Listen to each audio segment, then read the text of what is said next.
Mr. President, I rise today to discuss the budget that is before the Senate, this combined House-Senate Republican budget. In evaluating this budget proposal, my core question has been, is this a budget that works for working America? Or is this a budget designed for powerful special interests and for those best off in our society? A budget isn't just about the numbers, it's about the vision that it has for America.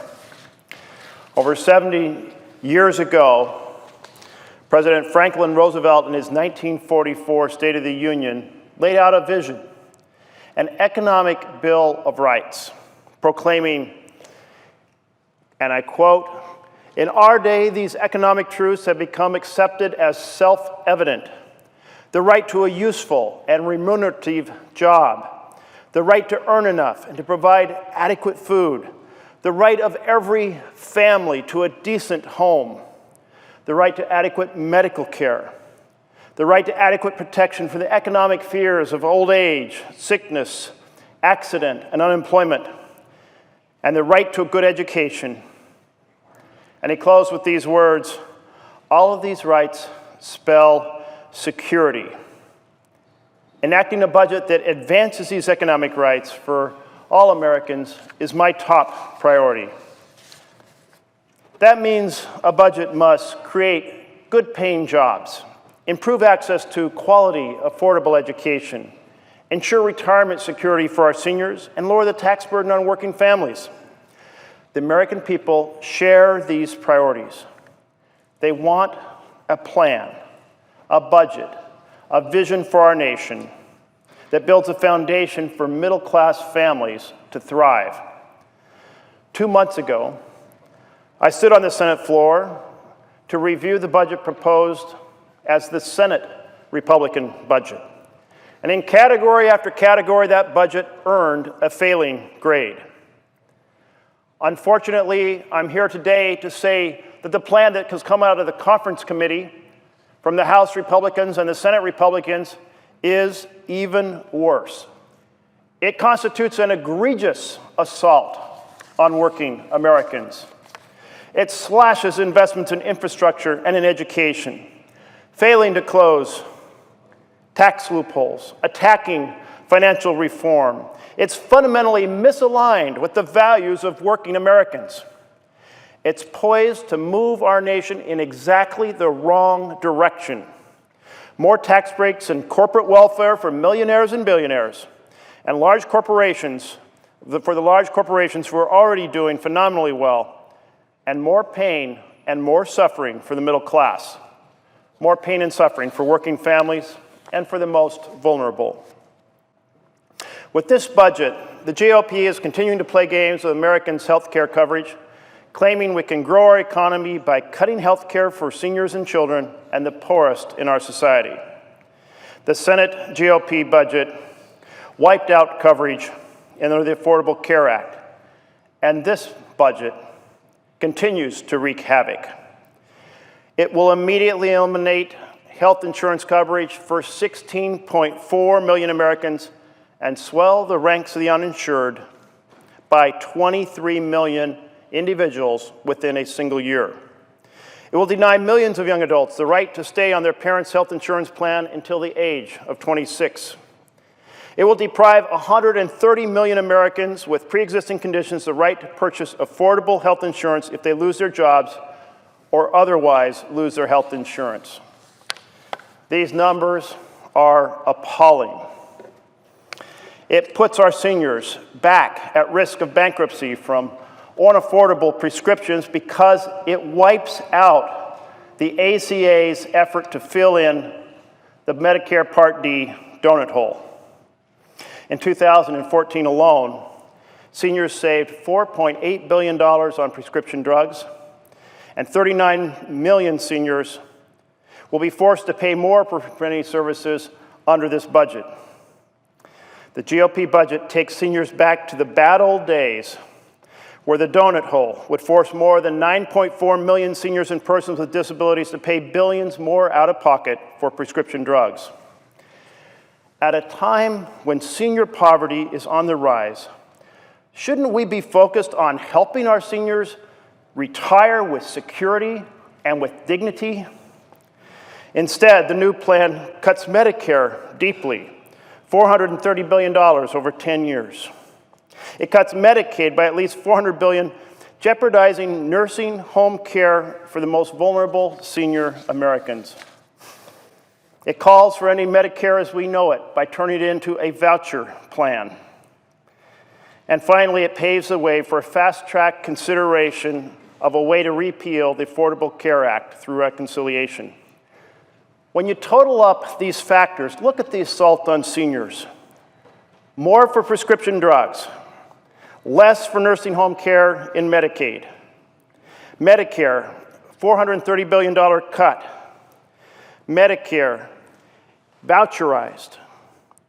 We find that wipeout of the annual wellness checks and preventative services like mammograms and prostate cancer screening. What this budget does is turn security into insecurity. What this budget does is turn dignity into indignity. This is an unacceptable assault on our seniors. It's also an assault on our children and on education. Both Democrats and Republicans agree that we want a chance for our children to get ahead, to pursue their dreams. Shouldn't the budget tell our children that education is a priority?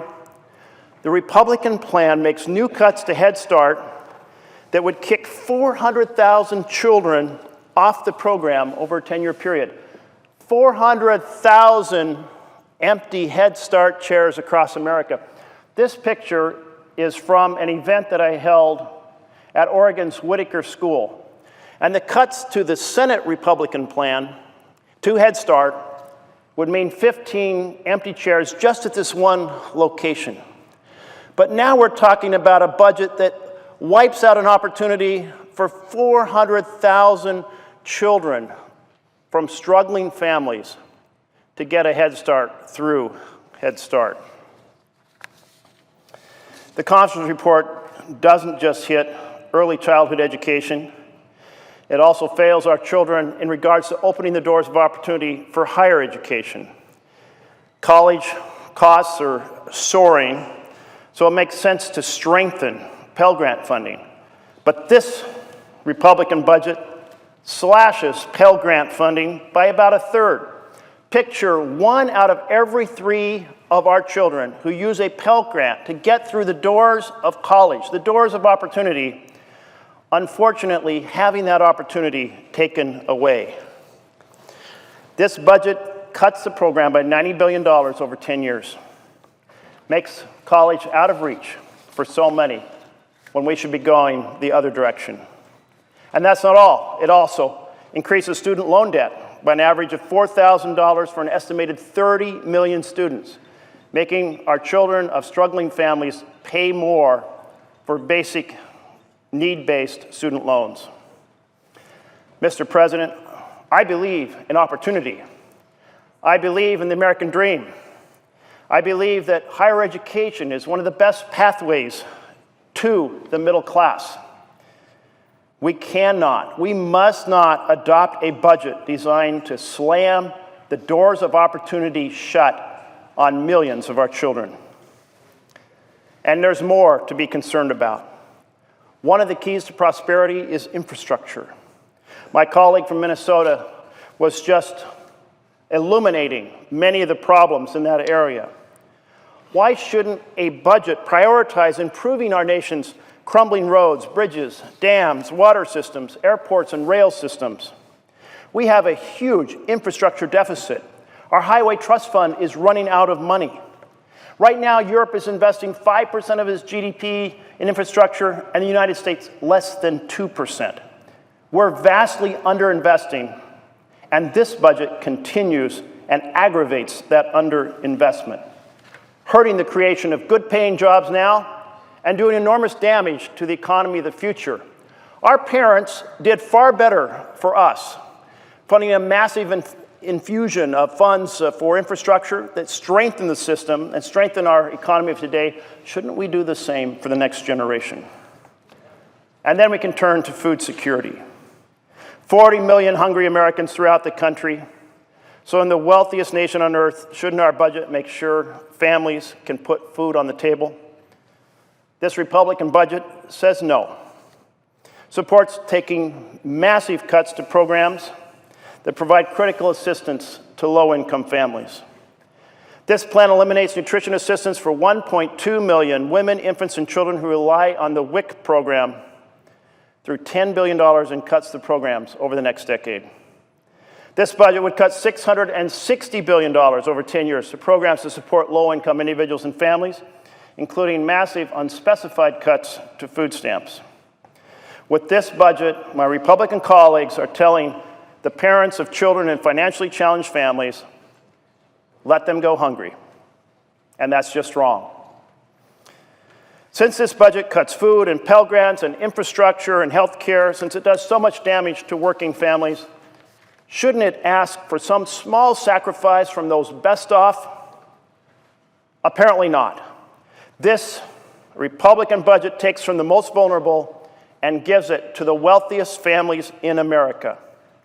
This Republican budget provides $250 billion, and yes, that's trillion with a T, trillion-dollar tax break for the wealthiest 0.2% of Americans, while increasing the taxes on 13 million working families with 25 million children by diminishing the Earned Income Tax Credit and the Child Care Tax Credit, the Child Tax Credit, affecting families who earn just a modest amount, average household income of just $22,000.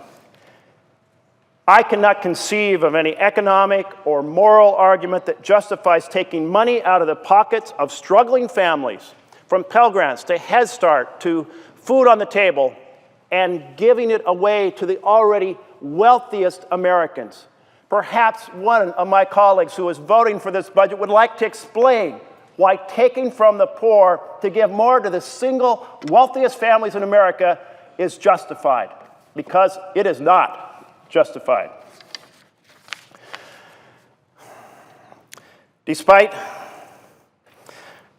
the fact that our richest families already pay less in their marginal tax than working families pay, this Republican budget wants to give more away to them from the American Treasury, and do it by taking food and education opportunities out of the reach of our struggling families. This budget removes two amendments that were originally adopted in the Senate budget. Senator Murray's amendment that would have allowed Americans to earn paid sick leave, supported by 61 senators, including 15 Republicans, but eviscerated in this budget. The second, introduced by Senator Schatz, would have ensured that all legally married same-sex spouses have equal access to Social Security and to veterans' benefits that they have earned.